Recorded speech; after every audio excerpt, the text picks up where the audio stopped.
Every single day, you're being shaped by the news you read, the videos you watch, and the posts you share. But have you ever really stopped to think about the ethical choices that go into all that content? Well, today, we're diving into media ethics, that invisible framework that literally determines what you see and, just as importantly, how you see it. Let's get right into it.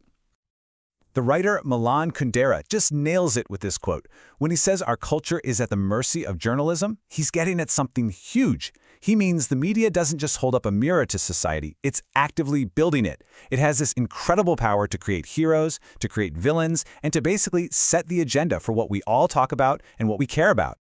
And that is the absolute core of what we're digging into today. The opinions you have, the way you interpret what's happening in the world, even your day-to-day attitudes, they're all deeply, deeply influenced by the information you get. So, you see, understanding the ethics behind all that, well, it isn't just for academics.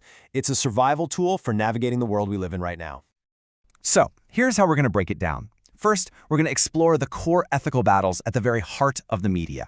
Then, we'll look at the outside pressures that make these choices even more complicated. And finally, we'll check out a framework for how we might build a more responsible media for everyone.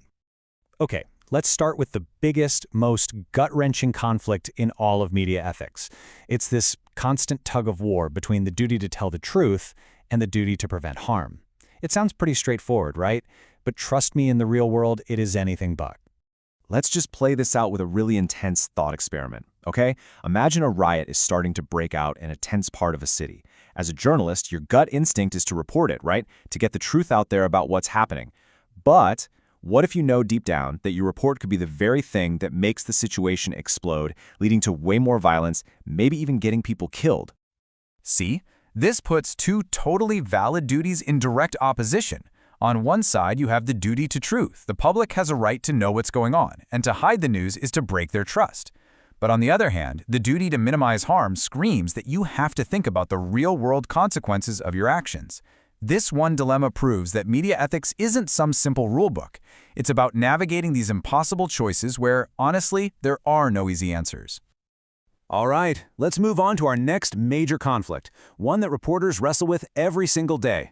Where do you draw the line between serving the public good and just straight-up invading someone's private life? Now, to get a handle on this, we've got to be really clear about what public interest actually means. We're talking about information the public genuinely needs to have to be good citizens.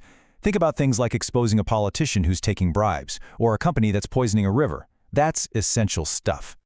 Now contrast that with what we call public curiosity. This is the stuff the public just wants to know. For gossip, for entertainment. Think about the nitty-gritty details of a celebrity's messy divorce. Yeah, it might sell clicks, but it doesn't really help us run our society better. And getting these two things mixed up, that is a massive ethical failure. When a news outlet tries to justify invading someone's privacy by calling it public interest, when all they're really doing is feeding our curiosity, they have crossed a really, really important line. So, how can a journalist navigate this tricky territory? Well, here's a super simple but incredibly powerful three-part test they can use before publishing something private. First, is it factually true? No question marks. Second, is the way we're telling the story fair to everyone involved? And third, and this is the big one, is it absolutely necessary for the public to know this information? If the answer to any of those is no, that's a huge red flag. Now, making these kinds of ethical calls is hard enough for one person. But it gets about 1,000 times harder when you start to factor in the massive, systemic forces that are constantly pushing and pulling on news organizations, often twisting their ability to report the truth. These pressures usually come from four main directions. First, you've got the pressure for profit, right? Chasing clicks and ratings with sensational stuff can easily overshadow what's actually important. Then there's pressure from advertisers. Is a newspaper really going to run a tough story on the biggest employer in town who also happens to be their biggest advertiser? Maybe not. Then you've got the influence of ownership. A billionaire owner might use their media outlets to push their own personal agenda. And finally, you have pressure from the state, which can reward friendly coverage and punish its critics. So, with all these insane challenges, what's the path forward? This brings us to a really important guiding philosophy for media ethics. It's all built on the idea that the media is responsible not just to its shareholders, but to all of us, to society as a whole. It's called social responsibility theory, and the main idea is actually pretty simple. Freedom of the press is not a free-for-all. It's a public trust. And with that trust comes a huge obligation to serve the society you're a part of. Because at the end of the day, a healthy democracy absolutely depends on it. So in this view, the media isn't just another business, it's an essential public service. This whole idea was really put into focus way back in the 1940s by a big deal group called the Hutchins Commission. They were worried about how powerful and concentrated the media was getting, so they sat down and hammered out 5 key goals for a press that truly serves the people.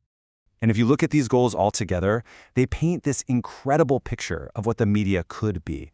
It's not just about reporting facts. It's about giving us context, hosting real debate, showing the full, diverse picture of society, and ultimately giving all of us the information we need to be engaged citizens. And this brings us to a really critical point. As important as rules for journalists are, they aren't the whole solution, not even close. The power to create a more ethical, responsible media landscape doesn't just belong to them. It belongs to all of us. It all comes down to being media literate and thinking critically for ourselves. So I want to leave you with this question. In the world we live in today, where social media has turned literally everyone with a smartphone into a publisher, these ethical questions, they're not just for the pros anymore, they're for all of us. When you share a story, when you post a comment, when you create a piece of content, what is your social responsibility? It's something to think about. Thanks so much for joining me.